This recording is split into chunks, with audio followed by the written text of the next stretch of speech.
Spooky Island, the curse beneath. 7 strangers received identical letters, old parchment, a wax seal of an unknown crest, and a message written in dark crimson ink. Each claimed they were the final heir of an obscure relative and invited to Spooky Island, off the coast of nowhere. The promise? A vast inheritance locked away in a manor untouched by time. The ferry was silent, the boatman refusing to speak. Thick fog blanketed the sea as the island loomed, jagged and sickly green. As they disembarked, a heavy silence hung over them.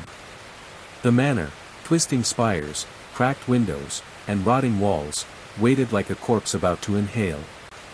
That night, as the group sat down to a meager meal by candlelight, the electricity snapped off.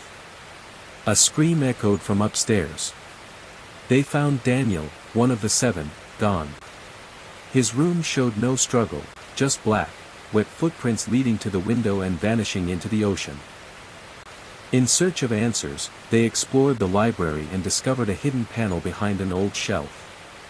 Inside was a moldy journal, pages stuck together with rot. It spoke of an ancient cult that lived on the island, worshipping something called the Hollow Deep.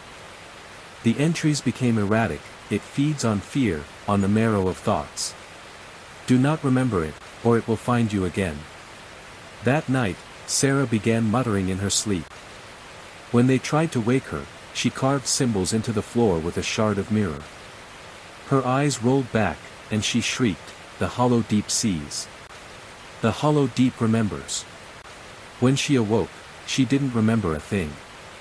But the symbols on the floor had burned into the wood. The island started to decay around them. Walls wept black mold. The food rotted overnight. The trees twisted into grotesque shapes. Even time began to feel disjointed. Night arrived too early. Daylight flickered unnaturally, like faulty film reels. Jason wandered into the forest, hearing the voice of his dead daughter. He followed it, deeper and deeper, until he found her, or what wore her face. She smiled, her mouth stitched at the corners, then unzipped itself from ear to ear. He screamed. When Jason returned, his skin was flayed, muscles twitching beneath exposed flesh. He was still alive. Still whispering. They placed him in a room, locking it shut, but his voice continued echoing through the walls. They tried to destroy the journal they had found, but it bled when they set it on fire. Words appeared across the manor's walls overnight in the same red ink: "You belong to the island now." The manor groaned, shifting slightly with each breath they took. Doors refused to open unless they whispered their own names backward. Something was watching, always watching. They found the cave behind the manor. The stone steps spiraled down into darkness. Bones lined the walls, claw marks etched in the stone. The deeper they descended, the louder the heartbeat beneath the earth became. At the bottom was a pit, swirling with black mist. Faces flickered inside the void, some familiar, others inhuman. Sarah, driven by something unseen, descended into it. Minutes passed. Then she returned, but changed. Her skin was too smooth, her eyes too glossy. She blinked only once every minute. Her voice was hollow, her smile too wide. She moved like a marionette. That night, she stood over one of the others as they slept, whispering their childhood secrets. When confronted, she didn't deny it. She simply stared. Strange growths began appearing on the walls of the cave, flesh-like vines with twitching eyes. The pit pulsed now, sending waves of nausea through anyone nearby. Sarah stood at its edge, whispering in the voice of the man who had first disappeared, "Come home. Come home. The Hollow Deep forgives all." The fog turned sentient. It drifted through windows and keyholes, taking on shapes, loved ones, dead pets, even younger versions of the group. The fog had weight. It caressed faces, slipped into lungs, filled ears with phantom lullabies. Melissa ran into the mist after seeing her brother who had drowned years ago. Screams followed. When they found her, she was just skin. Hollow, inside out, eyes wide and mouth open, still screaming. The fog spoke with her voice, "Let me back in, let me back in." The fog played with their minds. At one point, they found themselves in a loop, endlessly walking the same hallway, the same cracked vase on the table, the same painting of a crying child that bled from its eyes. The fog laughed with every wrong turn. One of them started humming a tune they didn't remember learning. The others began humming it too.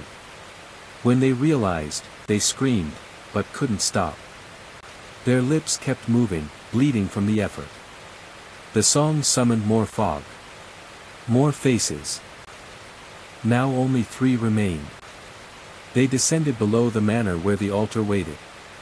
Carvings surrounded it, scenes of people being torn apart, devoured by a black fog. Strange, insect-like clicking echoed through the darkness. From the altar oozed something black and liquid. It pulsed and formed mouths, crying, laughing, screaming.